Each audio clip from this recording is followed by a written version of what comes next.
गुरु का स्थान देवी देवताओं से भी ऊपर माना गया है।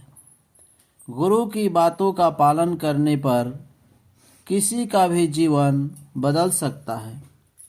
एक लोक कथा के अनुसार पुराने समय में किसी गांव में एक चोर ने विद्वान से कहा कि आज से आप मेरे गुरु, लेकिन मैं चोरी करना नहीं छोड़ सकता क्योंकि यही मेरा काम है।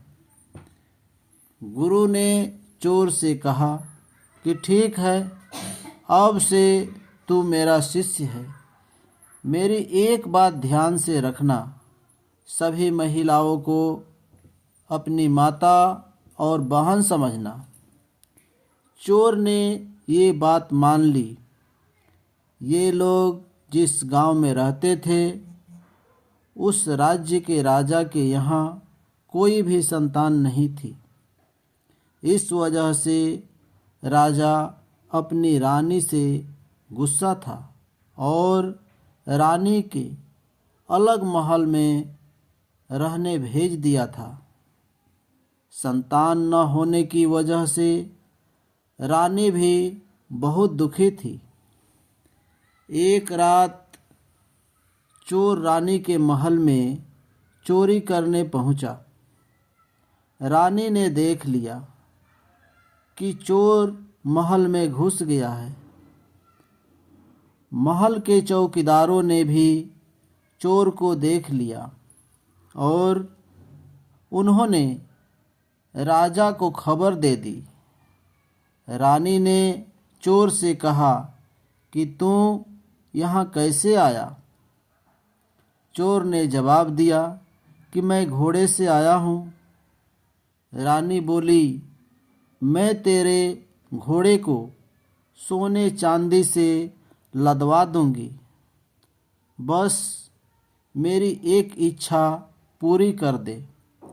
चोर को अपने गुरु की बात याद थी। वह भागा नहीं। उसने कहा कि आप तो मेरी माँ समान हैं। मुझे पुत्र समझकर अपनी इच्छा बताइए। मैं चोर हूँ, लेकिन मेरे बस में होगा तो मैं ज़रूर पूरी करूँगा। राजा ये सब बातें सुन रहा था। चोर की बातें सुनकर बहुत खुश हुआ। उसने चोर को दरबार में बुलाया और कहा कि मैं तुझसे बहुत प्रसन्न हूँ। तू मांग ले जो चाहता है। चोर ने कहा कि राजन, आप महारानी को अब से अपनी महल में ही रखें।